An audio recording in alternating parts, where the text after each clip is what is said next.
Assalamualaikum guys, please order at this counter. তো আজি আমি আহিছো শিৱসাগৰতে থকা ধুনিয়া ৰেষ্টুৰেণ্ট এখনত চাহ খাবলে। তো মন্ডু আৰু মই আজি আহিছিলো ৰংঘৰলৈ একচুয়ালি।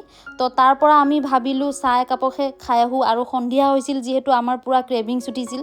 তো মন্ডু আৰু মই এনেকে ৰংঘৰৰ পৰাই খুচকাৰি গৈ আছো। ইয়াৰ পৰা বেছি দূৰ নহয়, দিখ দলংটো ওচৰতে। তো আমি আজি আহি গলো ডেকা চাইত চাহ খাবলে। তো আহিয়ে দেখিছেনে এন্ট্ৰেন্সটো ইমান ধুনিয়া। তো আহাৰ লগালগ আমি এনেকে মেনুখন চাইছো, ওপৰতো মেনু আছে তলতো আছে, কিন্তু ওপৰৰগিটা বেছিভাগ ডিছ নাই বুলিয়ে ক'লে। তো আমি চাহ খাবলৈ আহিছিলো যেহেতু ভিতৰৰ এন্ট্ৰেন্সটো দেখাই দিছো এবাৰ। ভিতৰত লকআপ এখন আছে আৰু ডেকা চাই বুলি লিখি থোৱা আছে আৰু এন্ট্ৰেন্সটো ধুনিয়াই ভিতৰৰ। তো আপোনালোকে শিৱসাগৰ ৰাইজ সকলোৱে নিশ্চয় এবাৰ নহয় এবাৰ ডেকা চাইত আহিছেই চাহ খাবলৈ। তো বেছি একো নকওঁ, এবাৰ এন্ট্ৰেন্সটো চাই লওক।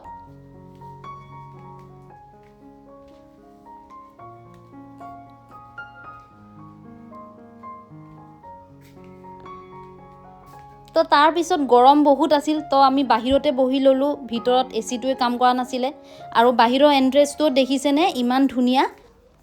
তো দেখুৱাই দিছো আপোনালোকক এবাৰ। আৰু ইয়াতে আপোনালোকে ফটোশ্বুট ভিডিঅ' ধুনিয়াকৈ ল'ব পাৰিব, লাইটিংটো ধুনিয়া আছে। তাৰ পিছত আমি চাহ একাপ আৰু চেণ্ডউইচকে অৰ্ডাৰ দিলোঁ। বেছি ভোক নাছিলে, জাষ্ট আমি চাহ খাম বুলি আহিছিলোঁ। তো যোনে ইয়াত চাহ খাই পাইছে তো এবাৰ কমেণ্ট কৰিব ইয়াৰে মাটকা চাহটো কেনেকুৱা লাগে। মোৰতো খুবেই ভাল লাগিছিল খাই আৰু ইয়াতেই প্ৰায় মাটকা চাহটো খাওঁ। তো আজিৰ বাবে এইখিনিয়ে আছিল। আশা কৰোঁ আপোনালোকৰ ভিডিঅ'টো ভাল লাগিছে। যদিহে ভাল লাগিছে তেন্তে কমেণ্টৰ জৰিয়তে জনাব। আৰু এতিয়াৰ বাবে বাই বাই, খুদা হাফিজ।